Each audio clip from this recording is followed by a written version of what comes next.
Hi there, welcome to Floating in Books. Today I'm going to be sharing with you my top 10 summer reads.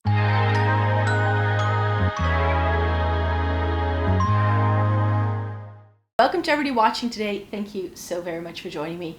In this video, I'm going to be sharing with you my top 10 recommendations if you're looking for something to read this summer. These are sort of the books I want to get to when I get home, because by the time I'm done traveling, I still have about 2.5 weeks of vacation left, almost 3. So I think I will have plenty of time to read, especially if it's super warm. And these are some of the things that I'm either in the midst of as I'm filming this, or that I think you might enjoy if I've already read it, or things that I would like to get to once I come back from my trip. So it's part TBR, part recommendations, part whatever. As I'm filming this, I am still in the midst of this. This is Emily Wilde's Encyclopedia of Fairies. Now, the setting of this book itself isn't very summery. I'm gonna have to be very honest with you here. It's by Heather Fawcett, and we meet our main character as she's about to embark on finding fairies in this far-off land where it's going to be winter. So the setting itself isn't super summery, but reading about fairies, this is super whimsical and quite an easy read, I would say. I'm about like a fifth of the way in, I think. I think I've read, 65 pages, and it's just under 300, I believe, or just over. Yeah, so it's just over 300 pages. So I'm almost a third of the way through, and I'm liking it so far. I think this will be whimsical. I'm not entirely sure whether I enjoy all of the characters. I do have the second book in this series already on a shelf, so I could continue that once I get around to that. And I know there's already a third and a fourth book out, I believe. I'm not sure. But it's whimsical, it's fairies. I thought that would be a lot of fun. And before I forget to mention it, but this is a book I read on vacation last year.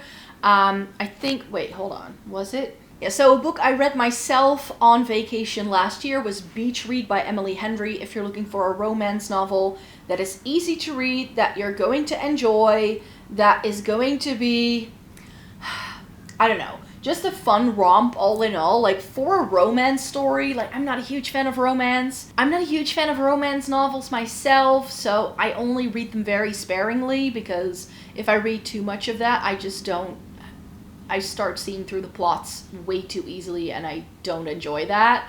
So that's why I really enjoyed this one, for just changing it up and having something very lighthearted, and again, pretty whimsical to read. So this is about a couple who, well, they're not a couple yet, but they know each other from way back when, I think college, and the girl has moved to her dad's old place, finding things out about her father that she did not yet know about.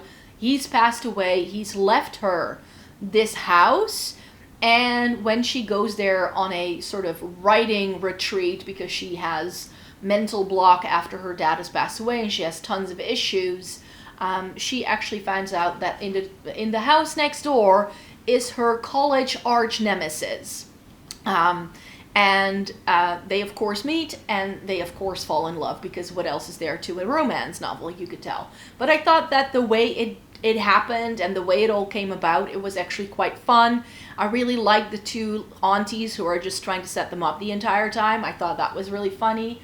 And I could see, like, they did have, like, chemistry and stuff. With romance novels, I sometimes feel like, why are these two people coming together? Because they have zero chemistry. That was not the case here, so I quite enjoyed it. It's pretty fast-paced, and it's just, if you want, again, a fun romp that is not going to be too taxing on your brain as you're melting in the heat, I think it can work. Another fun romp, in case you just want to read something fun and quick, I think the Richard Osman Thursday Murder Club books are really good for that. These are branded now as like cozy detectives, you could say. So this is about a group of elderly people who start solving crimes. They kick things off with a cold case, and then become involved with actual cases in the police. This is going to be a Netflix TV series, I think, later in the year, with quite a couple of very famous actors as well. So I'm looking forward to that being released. And Richard Osman now has another detective series with, I think, a father-daughter duo, sort of, who do things together. It's called We Solve Murders, but yeah, I like it. It's very sort of tongue-in-cheek, British humor. These are super easy to read and not that difficult to get through either. Don't expect too much of it. It's just fun. It's just a good time. I feel a book that's going to capture sort of like sunshine spirits, you could say, is going to be Daisy Jones and the Six. I have this inkling that I have recommended this to you before as either a spring or a summer read, but this is set in LA. It features a band from the 70s, fictional band, and how Daisy Jones, their lead singer, sort of became Daisy Jones. And it's told through interviews with all of these band members years later. And I don't think she's actually interviewed, but what actually happened there. This is by Taylor Jenkins Reid, and this is a really, really quick read as well. An easy, fun thing to get through. It has a twist at the end, which you can kind of guess after a while, but for the most part, this is really good. I believe this is also a TV series on Amazon Prime, if I'm not mistaken. I didn't finish the whole thing because I didn't like the way the characters came about. Like, it was just, for people who were supposed to come from the 70s, it all looked a little too smooth and whatever. It wasn't very believable, I should say. So didn't like the TV series all that much, but the book is really good if you just want something fun. And again, you don't have too many expectations of your books. Another book that I actually have on my summer TBR because I want to reread this entire series at some point. There is another book out already in the in the Ben Aaronivitch series. This is the Peter Grand collection, whatever. This is the second book in the series. This is Moon Over Soho, and I'm holding this one up because it's the book I'm going to be rereading myself. The first time I read the series, I didn't read them in order. I wasn't aware of what was book 1 and what was book 2 and what was book 3. So I did read book 1 as book 1, but I read book 3 as book 2 and book 2 as book 3. So I now wanted to sort that out and read Moon Over Soho as the second book in the series. I read the first one, Rivers of London, on vacation last year, and this is on my e-reader to take with me to Japan. Also on my e-reader to potentially reread at some point is A Darker Shade of Magic by V.E. Schwab. She also has a new book out, something to do with vampires, apparently. I'm intrigued. I would like to read that, but I have plenty of books to read, so I didn't want to get to that. But this is another series that I would like to reread, and I think summer is, I don't know, for me, it's the best time to reread things. I believe this is listed on Kobo Plus, so if you have a subscription, you can read this essentially for free, so I think that's a good thing.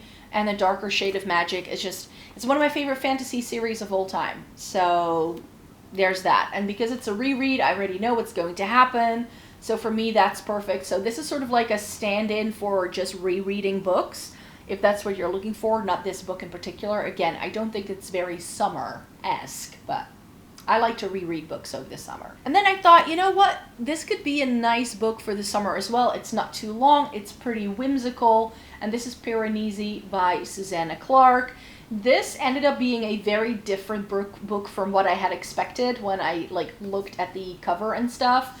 What this pretty much is, we meet our main character and he's in this maze of buildings, and he doesn't know, he knows that maze really well, and he meets a character ever so often, it floods from time to time, and there's this whole world that he's exploring, and he has all these notes and stuff, and that's what we're actually reading. We're reading his notes from inside this maze, and we also get to figure out how he got in there and what happened to him and all that. So it's a really fun book, and I thought it could be fun for summer because, again, it's not too long. It has this whimsical fairiness sort of vibe to it, but at the same time there is a darker element to it, but it's not super dark. I like dark books. I've mentioned this so many times. I like things that are gloomy. So fall, winter is my favorite time to read books, but in the summer, because we simply have more daylight, I tend to read the most, but still, I like pretty dark books, but if you don't like that, then maybe this can be worth a shot, because it's not super dark. And then I have 3 books where I'm yeah, those would be really, really good books to read for the summertime. I have never read anything by Jonathan Coe, and I've had this book, Middle England, for such a long time. Maybe I should just give it a whirl, I just need to dig in and read it. Not sure how many pages this is. This is a literary fiction novel, which is another thing that I like to do. Like in the summertime, I do like to read less fantasy and more so lit fic, I find. So I think this is 421 pages. I think so. And I'm not really sure anymore what this is about. I just know here that it won the Costa Book Award. I don't know what that's about, but this is: the country is changing, and up and down the land, cracks are appearing within families and between generations. In the Midlands, Benjamin Trotter is trying to help his aged father navigate a Britain that seems to have forgotten he exists, whilst in London his friend Doug doesn't understand why his teenage daughter is eternally enraged. Meanwhile, newlyweds Sophie and Ian can find nothing to agree on except the fact that their marriage is on the rocks. So it's sort of like a story of like Britain and like modern day England and like some of the changes that have been going on in recent years with Brexit and all that. I believe that's what this is about. I think this can be a summertime book. The House in the Cerulean Sea by T.J. Klune. I don't know much about this book. I just picked it up because I like the cover. That's pretty much it. But it's about a guy who has a quiet life, and then he is summoned by extremely upper management and given a classified assignment. So, I don't know. This seems to be like, I don't know, the blurb on the back is sort of giving Hitchhiker's Guide to the Galaxy sort of vibes. I don't know. Maybe it's a vibe, maybe it's not. I just thought that this looked nice. And it's blurb by Charlaine Harris of the True Blood series and V.E. Schwab, who I've just shown you a book by. So I think I might like that. And then The Twyford Code by Janice Hallett. So this is actually a murder mystery, but you need to solve the puzzles as you're going through the book. I have 2 of her books, and it's like the same setup every single time. It's these like puzzles inside the story that you need to solve in order to understand what's going on. And part of me is really excited for this kind of thing. So I would love to read this at some point and just solve the mystery. I thought it would be fun. And I think that that sort of thing, like doing puzzles, there's something very summery about that for me, because I always had a puzzle book as a child whenever we went on vacation. Like my parents would always buy me a puzzle book for like spending time in the back of the car, and that's what it reminds me of. So this can be a fun one as well. This one I may have to like prioritize as like the book to read when I get home. But yeah, this is The Twyford Code by Janice Hallett. So those are the 10 books that I think are really decent summer reads. If you were looking for something to read this summer, then maybe these picks can be of help to you. Let me know in a comment down below if you have read any of these books, because I would love to know. And then I really hope you enjoyed watching this video today. Thumbs it up in the meantime, and if you would like to stay tuned for more, then I hope to see you again really soon, because I make 1 video a week over on this channel. See you then. Bye-bye.